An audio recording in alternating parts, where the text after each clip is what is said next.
Welcome to the show. We hope you have a blast. Thanks for making time for the Dealer Talk Podcast. Another business leader, here's a penny for your thoughts. This ain't a regular conversation, baby. This that Dealer Talk.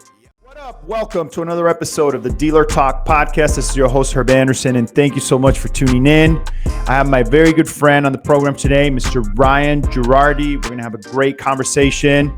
Ryan, what's up, dude? How are you, man? What's going on? Really good to be here, man. Good to see you. Yeah, dude. I've been on your show a couple times. We've connected at different trade shows and stuff, but it's your first time here on the Dealer Talk Podcast, man. Welcome.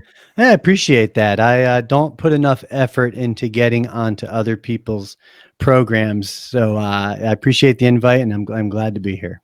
Yeah, man. Yeah, we're gonna have a good conversation. Hopefully, help some folks out, give some insights on certain things. So, how about we just kick things off with a recap of 2020, man? You know, I want to bring it back because we last saw each other in person at NADA last year. That's 2020. Right. Remember, I think you sat with me. Did you interview with me at the quick what was the QB Business Solutions? We talked. Did, yeah. It was me, you, and Lori Foster, I think, was on that one with me. That's right. Yeah. And you guys had known each other, but at that time, or no? Yeah. So we've talked. We've connected on LinkedIn a couple times, and I think I've invited her to be on the show, but it hasn't worked out yet. So hopefully we'll have her here in the future. But I know of her and talk to her. And, she's great, man. So isn't it crazy how busy everybody always is? yeah, dude. And oddly enough, COVID, this whole situation, like for us in the automotive space, it just made everybody even busier. So I found that. So funny thing about NADA is, if you recall, it was the weekend of Valentine's Day. So it was February. It was like, I think technically it starts on Thursday. So it was a couple of days before, but I do my show on Wednesdays. And just before I went live on my show on the Wednesday before going to Vegas, so we were leaving the next day, I was on the phone with a prospect and asked him about NADA. And he said, yeah, we were going to go, but the company just pulled the plug because of this coronavirus thing. And they're not letting anybody travel. And I thought, I never thought about that. We're all going to Vegas. Yeah. And there's this like epidemic coming. So on my show that day, I think there was about 6 of us on the show. And towards the end, I said, hey, one last question. Does anyone have any concerns about this coronavirus going around? We're all going to Vegas. And I kind of put 2 and 2 together, and I thought, if this thing came from China in December, maybe even earlier for all we know. Yeah. But at least in December. Well, guess where it's been going? Not just in New York, but it's been going to Vegas. So I kind of felt like we were all running into this trap, right, to go get coronavirus. So we go to Vegas, which is, I get there like Thursday. So it's Friday, Saturday. And I'm at a different booth. I have an AM slot and a PM slot. That's what I sell at the show. So I go to one booth for 3 hours, and then I have an hour break and I go to another booth. So when you met me at QB Business Solutions, I was on a shift there. That's what we charge for. And so I'm pretty busy. Friday, Saturday, Sunday, I've got 6 different booths to run for interviews. Well, Sunday night, we're at the, I think, Digital Airstrike party, and I could tell I was coming down with a bug. I could tell. You know that feeling where you're like, oh man. So Monday, I wake up and I was not even a cold. This was a flu bug, right? This was clearly a flu bug. I could feel the fever kicking in, everything. So I work my way through Monday. I had half a day of interviews. Then I got to get to the airport. By the time I got to the airport, I was trash. Like I was hanging over a bowl of soup at the airport, just trying to get home. So I kid you not, I get home at like midnight, right back in Chicago, which is a long haul. I'm an hour from the airport. I was convulsing. My fever was so high. I was so exhausted and so sick. But by the time I got home Monday, I literally laid in bed for 2 days. and So didn't get out. confirmed corona, or you just assumed that you had corona because of? Well, that's what's crazy, because this corona thing was so new. Well, finally, when I was able to actually, breathe and open my eyes after a couple of days, I'm reading about this coronavirus, and I'm like, oh my God, I got it. I went to Vegas and I got the virus. So it took over a week to recover, and I've been convinced the whole time I had it. But I had another development in October that makes me wonder whether or not I did have COVID. Maybe it was just a really bad flu. Yeah. Because a different circumstance came up that made me wonder if maybe I got it. But for you, it was like right at the beginning of the crazy, right? The irony was humorous. That's what was crazy. It was like, we're all going, NADA, it's going to be great. And I'm like, has anyone thought about this virus? And everyone's like, no, why would you? They're like, buzzkill, dude. Yeah. Why are you talking about that? And sure enough, I come home. We're going to be fine. So it's been a mess. It's been a mess. Can I flip the table on you a little bit? Yeah, sure, man. Because I could talk all day, and I just did, but you're used to interviewing too, so it's weird. I know, it's kind of like, this is cool, I get to talk. It's funny you say that. I sit on my show, and I'm always like trying to moderate and interview and do these panels, and it's like no one ever asks me what I think. No one's like, what do you think, Ryan? I just have to like jump in and tell people. That's why I don't like to do a lot of podcasts and stuff. Listen, it's awesome when you get invited, and I'd love to do them all, but it's weird for me because I'm used to kind of leading the conversation, asking questions. So it's a little weird being on the other side. Here's what I've learned. I've been in the media, the industry of media all my life. I trace it back to back in middle school. I used to dub down cassette tapes, and I'd give them out to friends, mostly girls. And I'd make nice artwork for them, and I'd get all the hot songs, and I'd give them. The girls loved it. Where's mine? But I had like a record label name. That was my. That's so I traced my roots of media back to that. From there, I got into bands, and then I remember when in the late '90s I was in a band, and we actually got a record cut and put it on CD, and that was monumental. Yeah. In '99. Getting your album on a CD was like you made it, know? You have arrived. We all pitched in and put a couple grand into a studio and got a producer, and because we were doing live gigs and touring. But those band days, that got me into obviously I was doing audio equipment, right? Microphones and guitars and amps, and you're learning about sound. I got into video at that stage. I learned how to build a website because I was in a band. This is back in the late 90s. I used to walk around with a little notepad in my pocket, and I'd write people's names and phone numbers down. And then there was this thing called email that came out. So I'd get their emails. And that's how we would promote the shows. We would call people and say, hey, we're going to be at, the Blind Pig on Friday, $10 cover. Can you show up? And that's how we get people to show. And that was late 90s, producing media and all that. So, how did that translate to cars, man? Well, that's the thing. For me, the car business was I needed a job.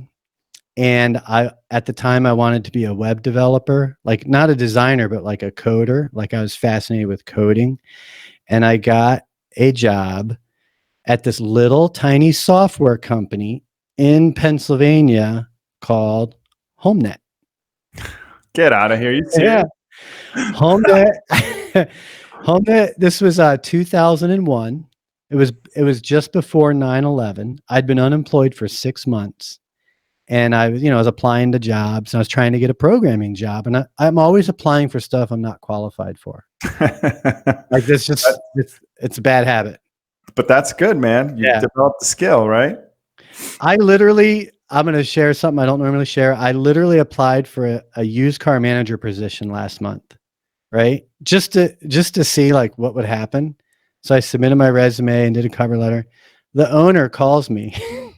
He goes, He messaged me back. He says, I'm familiar with your name because I'm in the industry and I see you all the time, but I don't think you're on the retail side. So we got on the phone, and the first thing he said to me was, do you have any experience at the lanes, in the auctions? And I'm like, no, but I knew you'd ask me that. And he's like, have you ever had to desk a deal? I'm like, no, but I knew you'd ask me that too. He's like, well, I don't know how I could hire you to be my used car manager. I was like, oh, I just thought I'd give it a shot and see what you say. So we had a good conversation, but anyway, back to the HomeNet thing was they had this brand new little program. It was called IOL, Inventory Online. At the time, you had to install it. It was a Visual Basic app, Visual Basic app. Yeah, You'd sure. install it on your machine. Yeah. So they had about 30 or 40 dealers on it at the time. It was that new. It was still like just coming out of beta. Yeah. Right. They had been working on it for the past couple of years, and they had a couple of dealers. And Auto Trader, think back, this was early 2000s, 2001. That's when they made their switch too. Yeah. Well, not switch, because that was a whole different situation, but they were a print, and they had most people think that. Most people think that the print just migrated into digital, and it wasn't like that. Like, they bought that company and they just got rid of the print altogether, little by little. But there was not the people that started the magazine went digital with it. Cox bought the magazine and made Auto. You know what I love about that story? And this is just from hearsay. Like, I was told this at the time, like a few years in, but autotrader.com started with a $1 million budget, like advertising budget. And it took about 3 years to get that name kind of out there. Right. Yeah. The guy that became like synonymous with it, like Chip Perry, right? He was like, employee number one, you know what I'm saying? Like he was doing the thing before it grew and that whole deal, it became what it became. But, Isn't Chip at TrueCar now? No, man, he left. He's at another company. They had announced it a couple months ago. I can't remember. I think it's an automotive group, actually. Something like that. But he's at a different place. I'll have to look into that, because that means he was only at TrueCar for like 2 years, maybe 3, I think. Was it that 3 already? Yeah. Well, let me tell you, man, the HomeNet thing's fascinating, because I was like employee number 7 or 8.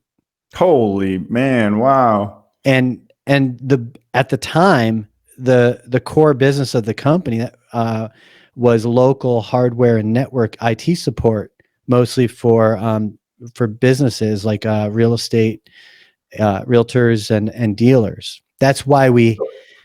Were you involved in the acquisition? Sorry to cut you off, but I just no. Okay. No, I left in the spring of 2007, and we knew we were going to sell within the next few years. Like, we knew we were at that point where we had the bulk of the dealers in the country, bulk of the cars in the country. We had all everything was in play.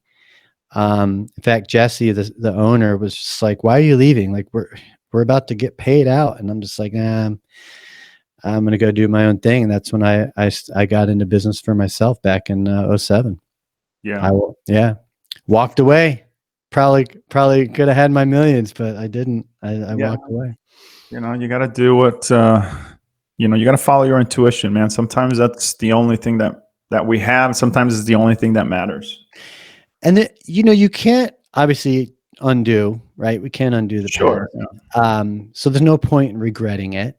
And what I ended up doing when I left HomeNet is I got into blogging and social media and SEO. Well, social media wasn't even there. It hadn't arrived yet in retail. This was 2007. But blogging, I would basically tell a dealer, I'd say, let's go search for your brand on Google. And you wouldn't find them anywhere. You'd see the third-party automotive sites. You'd see the ads, right? And I'd say, what if I told you I could get you to own, all these search results within 2 to 3 months. Most dealers were like, how? And I'd say, it doesn't matter. It's just an SEO thing, and I would charge usually about $2 to $3 grand a month for this.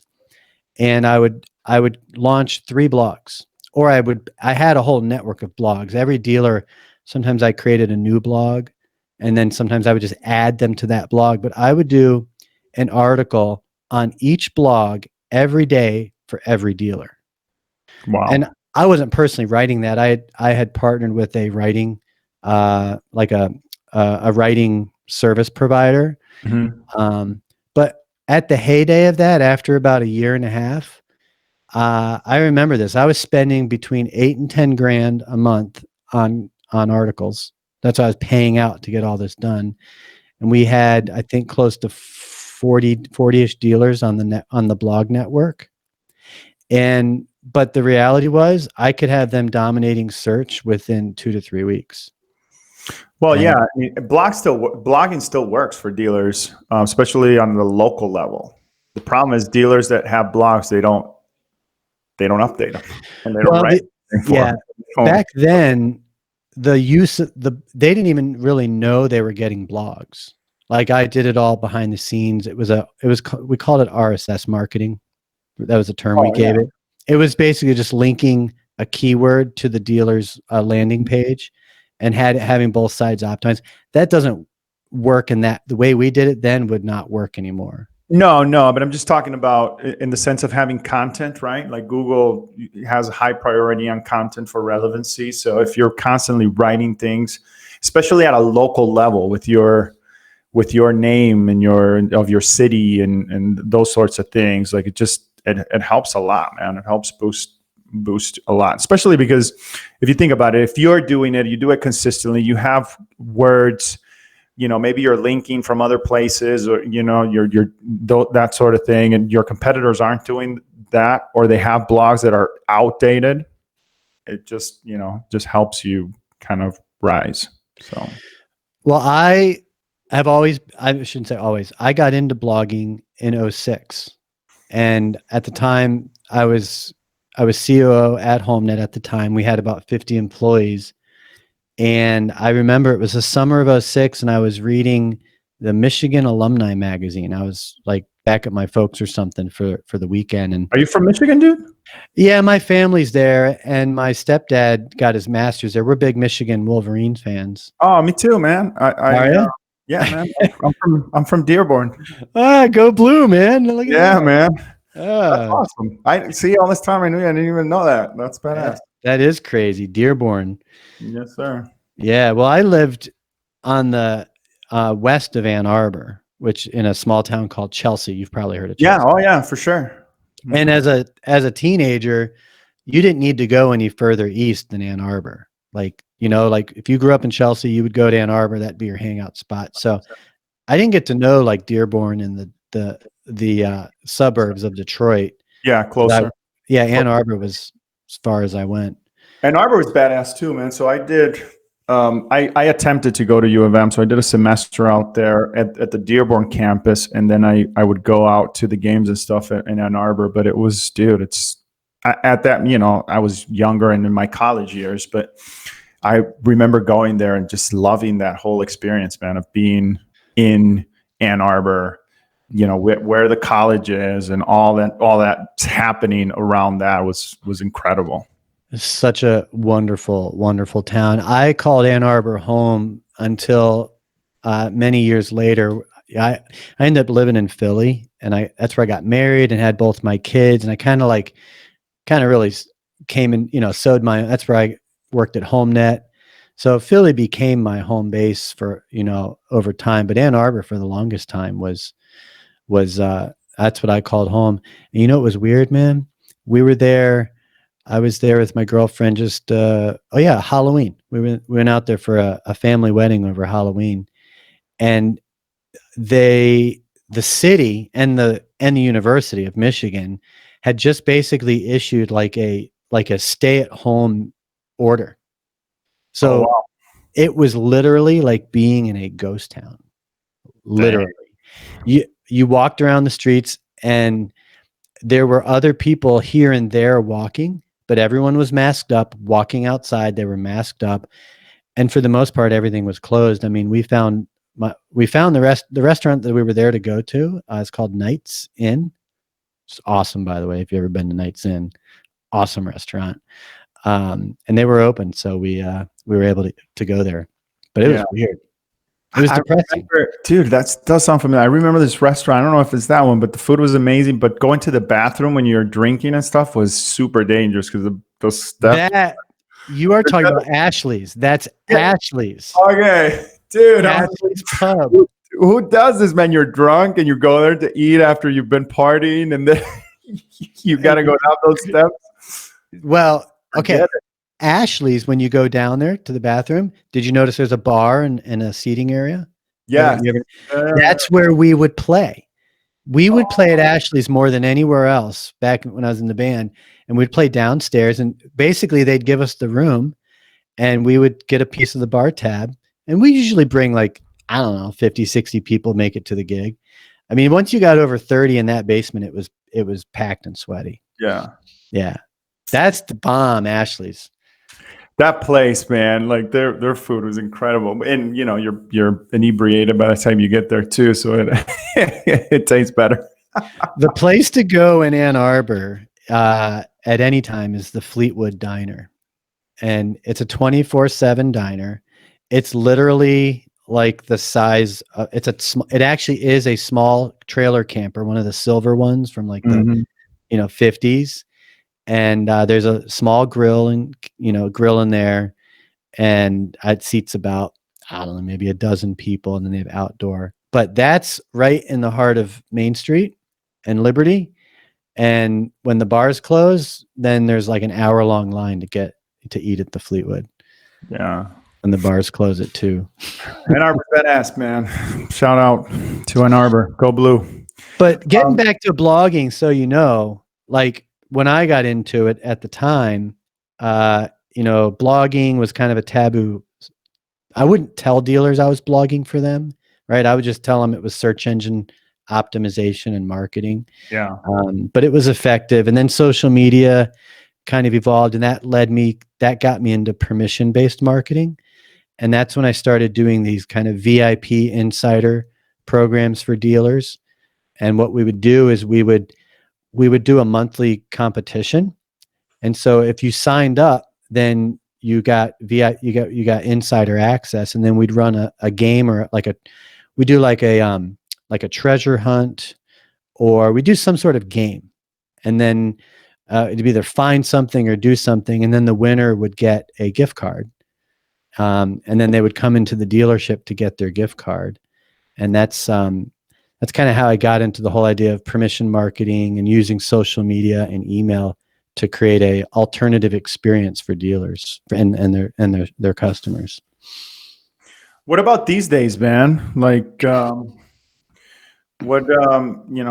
us about, some of the stuff that you're working on now. Well, about 5 years ago.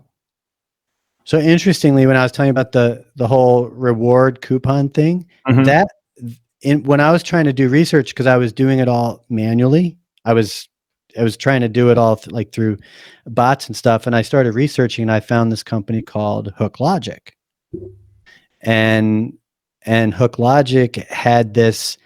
Are you familiar with Hook Logic now? They're called AutoHook. Yeah, AutoHook. That's or Entice. Do you know Entice?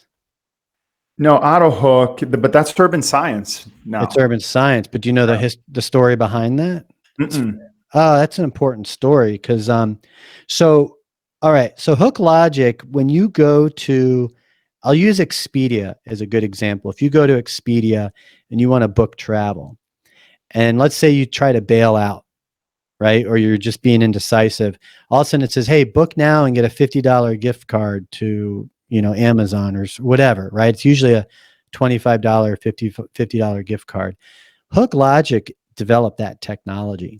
And the way it is a retail publisher would go in and set up rewards that would trigger automatically. And then when a consumer on the site, redeemed it, then HookLogic did the fulfillment. Well, I don't know if you know David Metter, if you know the name David Metter, No. and Jeff Kirshner. You probably know Kirshner, Yeah. Dealer Refresh. So Kirshner worked for Metter at Mile One Auto Group.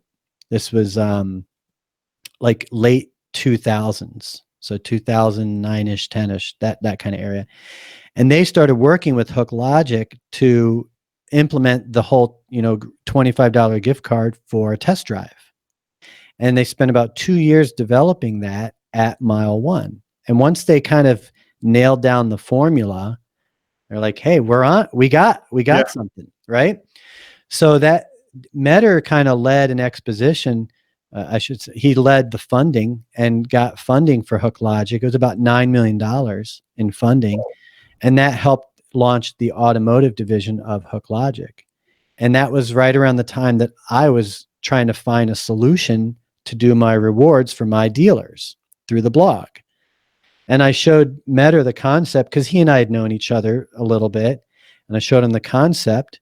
It was called, this is important for those that are listening, it was called AutoConverse. Oh, okay. And the whole idea of AutoConverse, built back in 2010, it's the name of my podcast. Is right, yeah.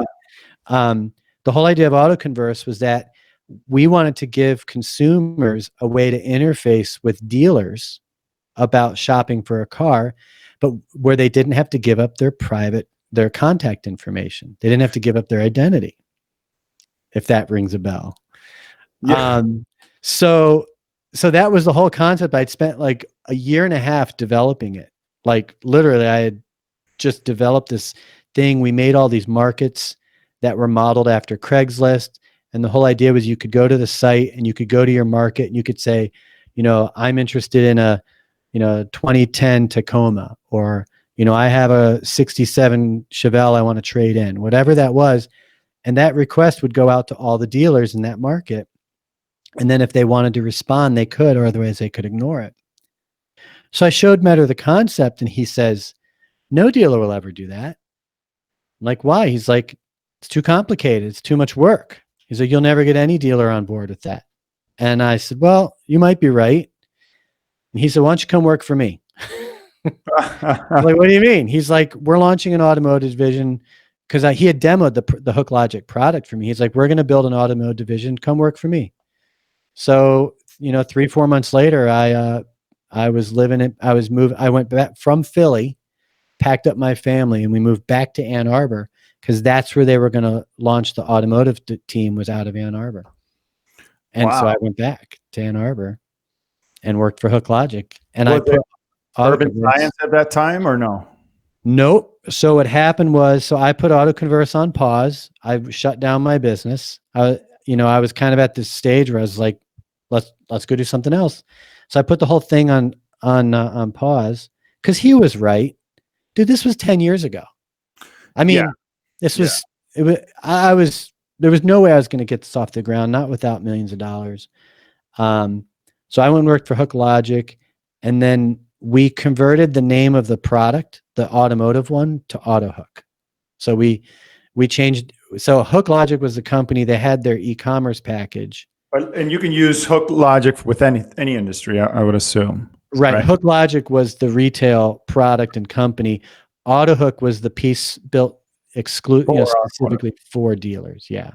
I never got that concept, man. And I use them with some of my dealers at my dealer's request, but I'm not a fan of it, dude. Like, why am I paying customers they don't generate leads? And I'm not trying to bash them or anything. I'm just, I'm talking about the theory here, but we pay customers that we're going to get anyway, or that are looking at our website anyway, to come and test drive a car that they would probably, if they're serious buyers or auto intenders, they're going to test drive it. I just don't understand.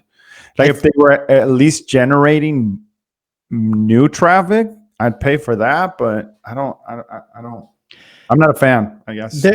I think there's a time and a place for it. I'll give you an example.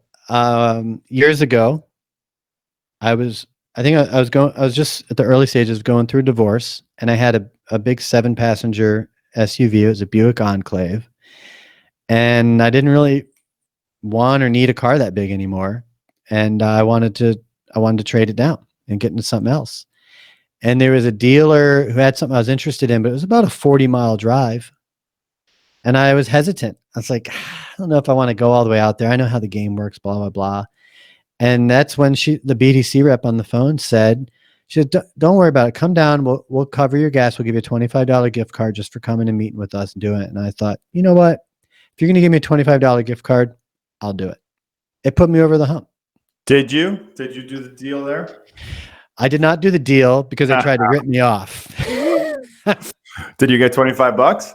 I didn't care about it, actually. I really did. You're so pissed. You're like, love your $25. I mean, it probably cost me 10 in gas. I didn't care about $25, but it was the principle. Yeah. No, it was a gesture. It put me over the hump. Yeah, no, I get it. You know, to some degree, I see the value. Or it's just, I don't know, just my own person. The way with everything else that we have available to us today, it just seems wasted. I think it all comes down to the math. So if you have a really good pulse on your metrics, right, on your conversion rate and your and I don't mean your bounce rate according to Google. I mean like someone's on a VDP and presses a button to maybe start the trade process or the finance process and then bails. If you can figure out what percentage of people are bailing right at the moment of, but you can't now. Well, if you can, and thanks for bringing that up, because this is one of my biggest pet peeves. Like, why in the hell do you not have events set up for every single widget on your website? That's number one, because that way you can see the completion rate. Number two, everything on your website that requires a form fill should be a 3-step tier. Step one, put your information, basic, name, email, phone number. That's it. If they don't proceed to step 2 and 3, it doesn't matter, because you've already captured that information and that can be pushed into your CRM as a lead. You know what I'm saying? But you go into these dealerships, into these forms, and they're this big thing that you got to fill out with all this information, and you don't give, it doesn't give the customer the opportunity. Like, I see that and I'm like, no, you know?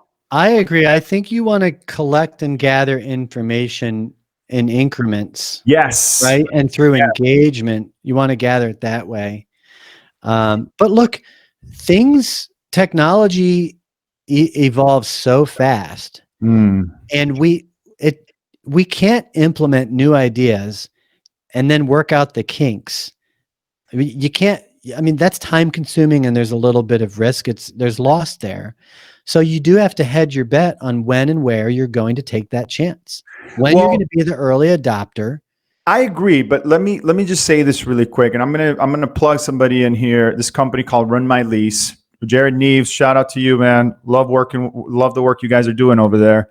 So they have the simplest way to collect a lead, and it's so effective and it's cheap, man. It doesn't even cost $1,000 to get this on your site. It's just this widget, this you know, just this widget on your website. You can what I would recommend dealers, even if it's not this program, whatever program is, whatever the main source you want to collect leads, it's got to be a color violator, right? So it's got to disrupt the flow and the colors on the site. It's got to stand out. So they have this button there. You can add a different color, and you can tell it. You can name it whatever you want. You can say, you know, manager special, or dealership gift, or dealership. Well, you can't say gift in some places. You got to be careful, but name it something that it tells the customer that if you click this, you're going to get something in return. And not only does it do that, but it verifies the information. So if I want to get the discount, or if I want to get the gift or whatever, I have to verify my email or my phone number, and then I get a PIN, and I got to put that PIN into the system. So not only does it give the customer a reason why they should do this, but it's verifying the information for the dealer, so that when they collect it, it's not garbage. You know what I mean? What's the PIN for? So it's like one of these deals that you. Is it like a double opt-in? You're like confirming that's what you want? So for example, in some of my stores, and again, I'm not trying to, if you're going to do something like this for your store, please check the laws and regulations of your state. I don't want to get anybody in trouble.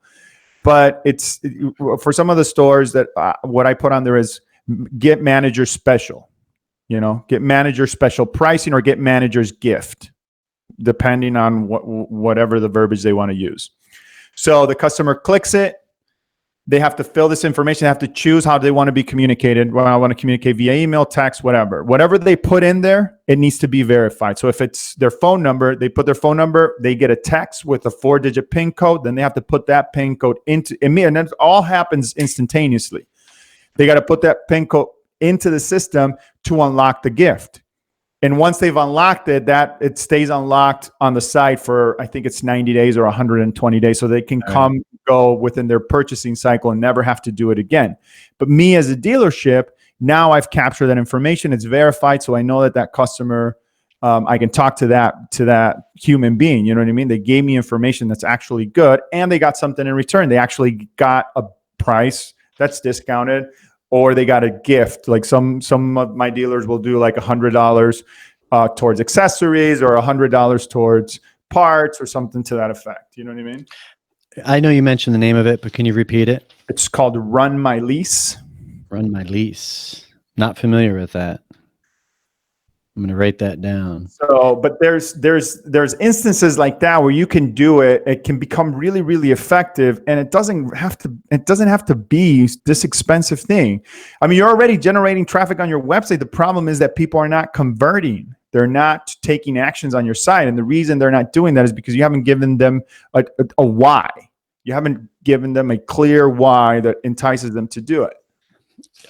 I'd love to get into that because there was. I've been using the Clubhouse app, which you said you haven't tested. Are you familiar with Clubhouse? No, man, not at all. All right. So for those listening, if you're not familiar, because it's a very new app, and it's apparently it's only available on iPhone, but you pick interests, and you follow people in your network, and so people come in just like any social media you follow, but you can either join or start a room, and then if you're in the room, it's just a conversation. It's just audio. There's no posting. There's no sharing of messages. It's strictly you have a room and you have moderators. You have a moderator that can determine who can speak. Everyone else could listen. But if you want to speak, the moderator has to bump you up. So I brought up, why did I bring up Clubhouse? There was a reason why I brought that up. Because we're talking about I had mentioned, giving customers a reason why, you know what I mean? Oh, that's right. And there was a conversation about the good, the bad, and the ugly on dealership websites.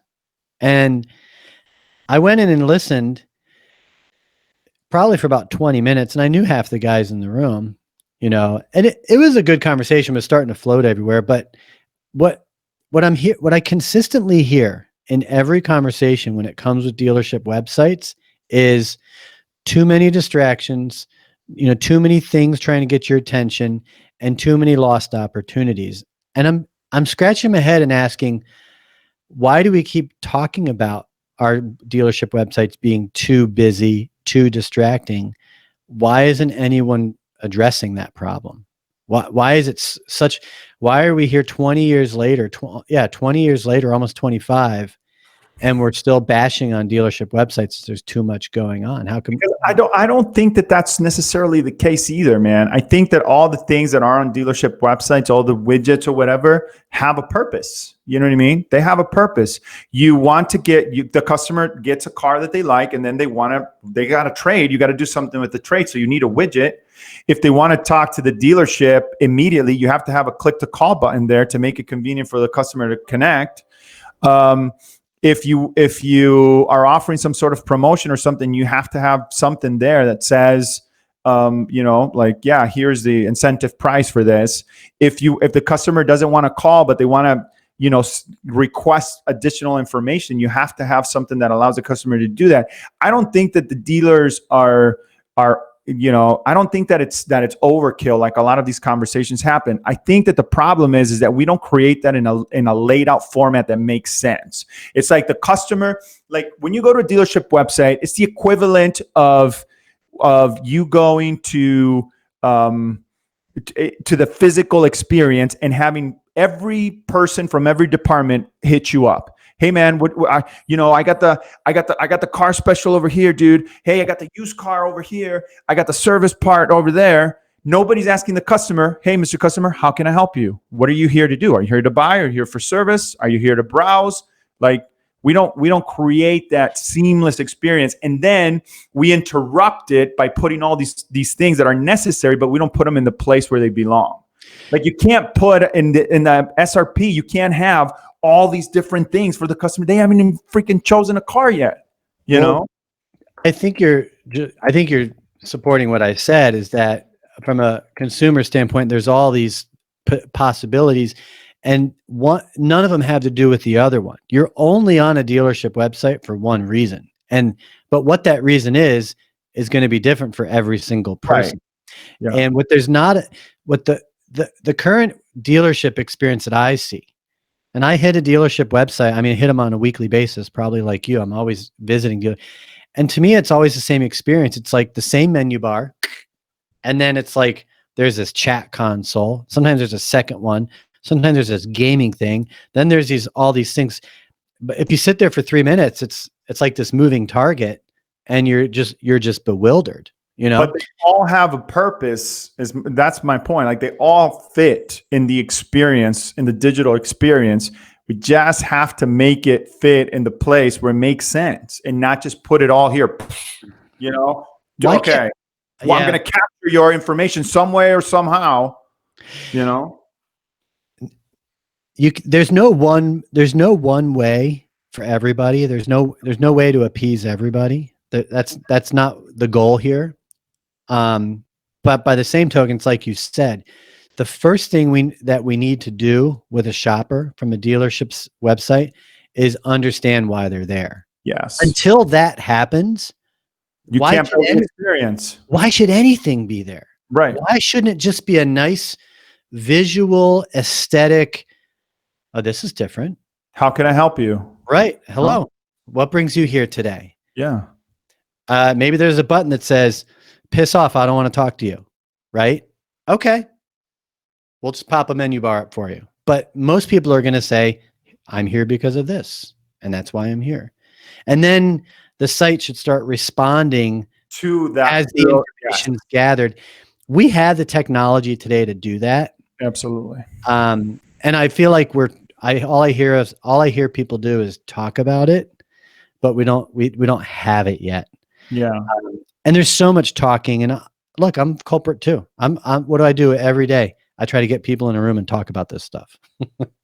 Yeah, no, but I mean, I think we're getting better. I mean, there's some newer companies like, and I've listen, I don't get paid to say these things. The people that I name is because I use them and I like their product and they work. But 321 Ignition with their website, I think that their website is badass, man. I think that they're creating something that's different because of the way that it's set up. It's a more logical approach. Now it has its issues too. It's not perfect, but it's logical for the customer. Like we can get to a place where it is that type of an experience where the customer gets to the front page and we're not bombarding them with all these things to do. That's just sensory overload. Instead, we need to take a step back and figure out why they're there to begin with. And then every single step after that should be tailored towards achieving that objective or giving that customer an experience based on what they've identified as the reason they're there to begin with. And I'll add to that, because I don't disagree with anything you said, but I'll add to that is that you also need a way to communicate and message with the customer in a frictionless way. Mm-hmm. Can you think of a 321 website offhand that I could look at on my phone while we're talking? StephenWayNissan.com. Oh, the one that we were just talking about. So it's Stephen PH, right? Yeah. SteveWadeNissan.com. How long have they been with 321? Since July, I believe. Okay. So first thing it says is we would like to know your location. I don't know. I'd be real curious to see what percentage of people hit allow and don't. Does anybody know that information? I don't know. That would be a good one. I That would never be because if the majority of people say no, and I bet they say no, then why bother? Yeah. Right? Why bother if that's not what people want? Why do you need my location right now? Right. I don't, I get really offended when I go to buy something at a retail store and, they're like, what's your name? I'm like, why do you need that? Well, I'll put you in the system. I'm like, well, why do you want to do that? Like, tell me why I need to be in your system. I just want to get this, this whatever I'm buying. There could be a reason. This looks really nice. I see a icon for a phone and directions up top. That looks really good. I like that. I'm not feeling overwhelmed. I see some, pretty standard, vehicle photos. Looks like there's 5 different slides. But you can see them on your phone, which is yeah, this looks good. And I know 321 is a mobile first. So I see find your next vehicle by price or monthly payment, service your car. Let me just click that. I'm curious to see what happens. It again asks for my location, and there's a button to schedule the appointment. And I have a blue, looks like a handicap sign. I have a tray on the side that says, what's your car worth? So there's a good example. I clicked on service and I have what's your car worth. Well, they might want to know that, but that's what, I'm clicking on service. Why would I want what's my car worth? Yeah. But I'm not going to bash this, man. This is a nice visual experience here. It looks good. Yeah, and like I said, they have their issues and stuff. But my point to that is that we can move the website experience along. It's time. You know what I mean? To take it to a different level. And I know a lot of these companies, like the bigger ones that could be pioneers in this thing, are they have technology legacies and all these kinds of issues that at this point are millions and millions of dollars worth of expense. But dude, we just deserve something better in the industry, man. It's just we got to start looking at this thing different. Hey, just an observation. If you go to their page, it says sell your car to us. There's a link for their form. They have an online form to put your car in. They have a link to KSL cash offer and a link to Carfax appraisal. Yeah. So remember we were doing the AskOtto thing, right? So they're already linking customers for the same reason out to an external site. Well, no, because they are framed into the experience, so you'd still be able to navigate within the site. I don't personally think it's a problem on the phone. It opens in a new tab. It opens in a new window. Yeah, sure. And I'm looking at it. I know KSL. That's like a Utah newspaper. Yeah, right? Yeah, huge. Yeah, and it's saying find out what your vehicle is worth in just a few steps. So, my point is, I don't think that's bad. If the dealer if it's worth it for the dealer to link the customer off their website to KSL, right? And maybe this, that must be benefiting the dealer in some way. Otherwise, they're just pissing the person off. Well, yeah, when you get to the trade experience, it's about transparency, right? And unfortunately, dealers, you got to rely on you need validation. Yeah. This would be the perfect spot to put a link to AskOtto, because a consumer is going to click one and they're going to know KSL and they're probably going to do it. And so let's talk about that. So what's, let's talk about AskOtto. Just introduce it. It sounds weird. It's not a commercial. Like we've been talking about it for a minute. I think it'd be great for us to share it with the audience here. Sure. So it's AskOtto, OTTO. Don't go to AskOtto.com. You should go to AutoConverse.com /AskOtto. And the reason why is if you go to autoconverse.com/AskOtto, what that'll do is it'll send you, the shopper, to AskOtto, and it'll basically make you my referral. AutoConverse. Really quick, everybody. I just want to say, like, everybody that we've named here, we're going to link in the show notes if you're watching this on your podcast app, or it'll be in the video description on my YouTube page as well. So again, I'm not making any money off of this. Ryan isn't making any money off of this. We're just, these are things that we use in our consultative conversations. So nobody's paid us to say anything. Come to your own conclusions.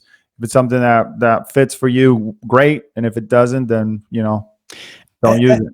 And I'll clarify that. I'll disclaim that. Well, no one's paying us to talk about these things. Yeah, here on the program. But with AskOtto, is I'm implementing an affiliate partnership with AskOtto. I'm tying it right into the podcast, the AutoConverse podcast.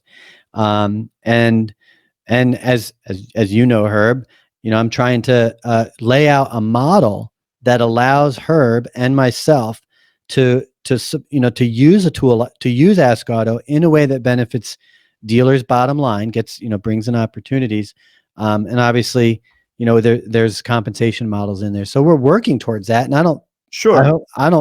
There's nothing wrong with that. People know that. But remember, I was talking about AutoConverse when I first launched it back in 2010, and the whole idea was to give consumers and dealers, shoppers and dealers, a way to interface where the shopper had control of their private information, their contact info, and that's effectively what AskOtto has done. So if you have, I'll use Facebook as an example. If you have a link on your website to your Facebook page, you're already, and you probably have a Facebook tracking pixel on your website too. Most of us have a. Yeah. I just took mine off, and we should talk about why in a little bit. But if you're linking someone to your Facebook page or any social media site, then you're doing a few things. You're telling search engines that there's a connection there, right? But what happens when someone clicks Facebook? Well, now they're on Facebook. They might be on your page. They might be able to like it, but you've effectively sent the person back to Facebook, who we all know really only wants to help you if you're going to, put an ad spend together. With AskOtto, it's providing shoppers a way to create an account simply by putting in their email address. They don't even have to put their real name, but they just put a valid email address. And what it'll do is it'll activate a shopper shield. And a shopper shield it's an AskOtto email address that the shopper can use. So when they're on a live chat with a dealer, and the dealer asks for the email, they can give them that email. If they fill out a web form, the shopper can use that email. If they go in to visit the dealer, they have a QR code. They can show that QR code, and you can scan it. All three of those things, what it'll do is it'll trigger a process with the dealer to bring that dealer in contact with the shopper through the AskOtto interface. So what AskOtto has done is it's provided a way to go into a car market. Okay, just think of maybe a 25-mile radius of a car market, and it can advertise a message there and attract shoppers to AskOtto. And any dealer on the program that's signed up with AskOtto in that market, they're going to see in their dashboard all the opportunities, all the people that are activating their shield in that market. Now, along the way, they might put in what they're interested in. I want a 2017, whatever. I can't think of a good Chevy Impala. They might put in their trade information. If they put in their trade information, they get a free market report. And you, as the dealer, you get to see that market report. And then you have the option to respond to anybody you want that's in your market. As long as they activated their shield, then you have the ability to message them. And they specify if they want email or text message. So is it free for both the consumer and the dealer to interact? Absolutely free for the consumer. There's no cost for the consumer. And so if you think about it from a consumer standpoint, they now have a dashboard and an email address and a QR code. And they can go out to AutoTrader, Cars.com, Car Gurus. They can go to a dealership website, and any information they share, they can use that email address or that QR code.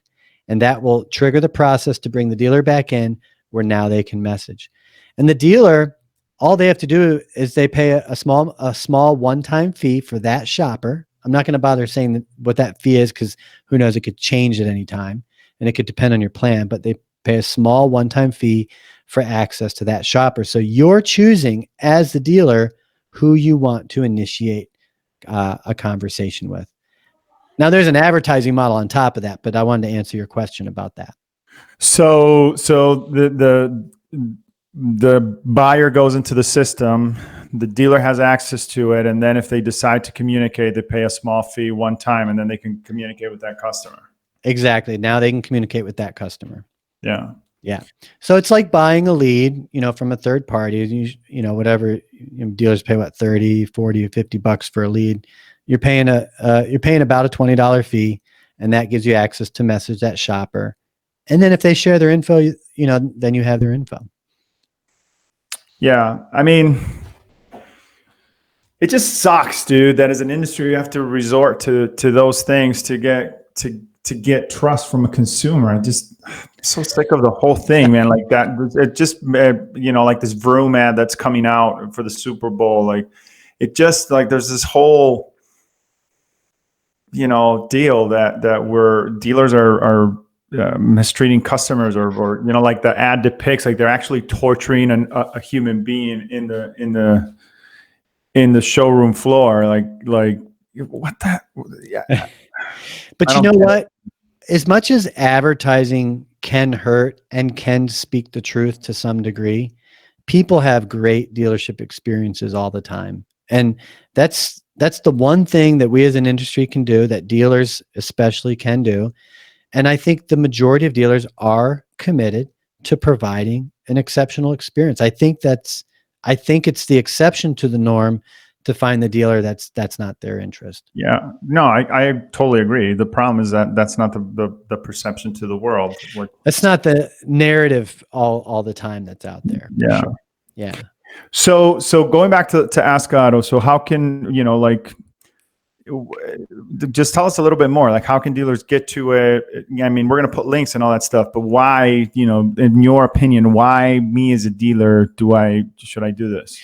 Sure. So, and I appreciate that question. This is one of those things where it's, when you're dealing with a consumer, a B2C type of product, you always have the chicken and the egg. In order for AskOtto to succeed and thrive, not only does AskOtto need shoppers coming to the site and using it, but they need dealers responding to those shoppers. And right now we have the opposite problem. Right now we have ad agencies launching campaigns in a market for a dealer, and it's driving traffic to AskOtto. We have dealers hooking up AskOtto, like I explained, where they're linking their customers to AskOtto with their referral link. Because what that does is it gives them the ability to have a communication pipeline with the shopper if they're not willing to, say, convert on their website, which we know a large percentage of people do. Right. But the problem we're having now is you've got shoppers hitting the site and not enough dealers to engage with them, not enough dealers to utilize what the site calls open dialogue advertising. So within a conversation, through the messaging system, through the interface, AskOtto has the ability to apply automations, so automated types of messages, and dynamic personalized ads. So if you're I'll stick with Nissan. You're a Nissan dealer. Well, let's say we're running a campaign. Where's Stephen Wade? It's not Vegas, but it's St. George, Utah. St. George, Utah. Okay. Running a campaign there. What you're going to see on your dashboard are all these opportunities coming in that market, right? Well, you might have used cars to market to sell to them, and some of these might be interested in new cars. So you can generate ads that go inside the messaging dialogue, so that when the consumer's looking on their phone, looking at the messages, they're seeing these personalized automated messages and inventory. They're seeing inventory that you share with them as well. Right So on. the real key is there's nothing new about AskOtto as far as ad placement, messaging, reaching a target audience, referring people to a third party, like we saw with, with Stephen Wade doing with the Carfax thing. There's nothing new there. The only thing that's new is it's creating an ability to communicate in the shopper's preferred medium, email or text. You don't have to worry about that. You put your message in, and it's either going to send a text or an email, depending on what that shopper specified. And now you have direct access to them. So I'll go back to conversion. If your website conversion rate is what, 5%? Let's start with statistically, and this is a Google statistic. So 20% of shoppers actually take some sort of conversion on the site, fill out a form, or that's identifiable and you can measure. Right. So technically speaking, you're losing 80%. Not that you're losing, but 80% of the people that visit your website do nothing. Aren't converting, and they might later, and they might never. Right. I mean, they're there. They can spend a lot of time, but they're not filling out forms. They're just looking. Right. Yeah. So anything that we can do to increase the percentage of people that we're able to engage with is better. So if 80% are not converting at that time, what if 5 or 10% of that 80 is willing to activate a shield and be accessible, right? Then that's great, because now you've gone from 20% to 25 or even 30%. I think in this business, when it comes to increasing numbers, it's not always about going out and getting more, right? It's not about getting more website traffic. It's about engaging the website traffic that you have. Hey, one final thing related to AskOtto is that we've seen is when dealers are referring customers over there, again, like going on this page here, then they're seeing an influx of people in that market, and the conclusion, I guess, the theory is that people that are going there and doing it are telling their friends about it, because we're, even without advertising in a market, the dealers are seeing more responses come in shortly after they start linking to it. And that happened with the Amazon advertising too. So you can run an ad, you can run ad placements on AskOtto on Amazon. On Amazon, yeah. And then when people click on it, they're your lead instantly. Well, a lot of people don't click on the lead. They open a new browser and they go search for AskOtto. So even when a dealer is advertising, they're seeing more people hit their market or more people come in, just because people like probably you and me aren't clicking on the ad. We go and research it. Right. Yeah. Right on, man. Listen, this has been a great conversation. I think we got a really lengthy session here, so we're getting close to that time. But there is a question that I ask everybody that comes on the show, and that question is, where do you see the automotive industry headed in the next 5 years, and why? Oh, I love that kind of thinking. 5 years. 5 years will be 2026. So I always use Minority Report as a good baseline. And the reason why is the Minority Report takes place in like 2032, I think, around like early 2030s. And remember, it was produced in the early 2000s. And a lot of research was done to try to pinpoint where technology would be at that time.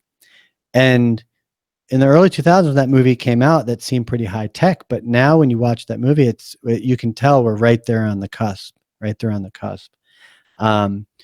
So, man, I see dealerships themselves. I have been referring to dealers as retailers, auto retailers, for the past several years. I still use the word dealer, but I think of them as retailers. And I think it's because dealers/auto retailers are in a great position. They are the interface between the consumer and the manufacturer, the provider and the consumer. They're that interface. And our needs are going to continue to evolve, and the retailers that adapt to those needs and interests are the ones that are going to thrive in this. And that sounds cliche, but you have to do things. So if you think about rideshare, what are we doing? People are not necessarily owning as many cars. Cars are getting more miles on them. So the ownership model is a lot different, and the maintenance model is different. Cars need to get more service. So it's little things like that are going to continue to change. Through COVID, what we saw is that people still needed to shop and buy for a car, that there's still pretty good, there's still high demand. And so all this talk of digital and remote retailing suddenly got accelerated. Well, that's going to continue to enhance. Is providing that great consumer experience of efficiency and personalization through the shopping. Then when you think of companies like Carvana and Vroom, these national players, well, you have other national players, the larger auto groups. I'll use CarMax as an example. What they're doing is they're setting the precedent. They have a competitive advantage by being a national player. They have an advantage at the wholesale and the retail level. So I think dealers that don't necessarily have that national player are going to have to find ways to balance that national advantage, that competitive advantage that a lot of retailers have. So I think you're going to see different types of models come out where dealers are able to reach and appeal to consumers in a competitive way. That's what they're going to have to do. And the only other final thing I always think about is I think cars themselves are going to be less about the driving experience and more about the riding experience. Oh, I like that. There's a lot, you have autonomous driving features. I do think that we're going to see a supervisor. So like planes have a pilot and a co-pilot. Trains, there's not a conductor, but there's an engineer on the train that's, doing the controls, but it's all very computerized. And that's where I see cars. I see roads and cars and autonomous technology working in a more cohesive way where we're more the passenger of the experience. So I envision cars more pod style, where instead of seating side by side, all facing the same way, maybe we'll be in more of a circular or room where we're all facing each other, and we're able to do more things and not have to focus on the driving and the navigation aspect themselves. I think we're going to see that not just in our lifetime, but probably, you said within 5 years? Yeah. I think we'll start seeing some of that for sure in the next 5 years. If you go and look at CES today, I mean, there's a lot of prototypes out there for that type of consumer grade experience. But you know what else you got to think about, Herb? You got to think about the passion of driving. Sure. There's nothing more exciting, than getting behind a high performance car and having that driving experience. And I think we're going to still want that, at least in the foreseeable future. And that'll just become more of a recreational activity over time, but not 5 years from now. That's more probably 10, 15 years from now. There it is, folks. Thanks, man. Thank you so much for doing this. I really, really appreciated this conversation. It's a lot of fun. And I think a lot of dealers, if they listen through all the way through, they're going to get the opportunity to check out some sources and things of that nature that might really help their business. So I really appreciate you coming on the show. That's all the time we have for today, folks. And as usual, we'll talk later. We only host a well-respected. The vendor LexisNexis. We don't sell digital marketing. What you do? We inspect it with our DT vendor management solutions. We come in like the EPA to clear out the pollution. Take the trash out. Go keep your P&L clean. Your inventory lean. From product pitches, meetings to cost negotiations, your vendors have you swamped. You have cars to sell, but most of your time goes in managing your vendor relationships. Wouldn't it help to have someone navigate the way ahead? Enter Dealer Talk Vendor Management Solutions. A filter between you and your vendor so you only have to deal with what's most important. We inspect your digital data to get optimum results for your money. Here's what we do. Give you an accurate idea of what's working and what's not for every digital service. Get vendors to submit monthly highlights, lowlights, and recommendations. Sift through their data to give you those metrics that matter. Evaluate all package, content, or cost changes and product pitches. Do monthly marketing budget analysis to ensure better ROIs. Finally, we give you concise reports and monthly videos with actionable insights.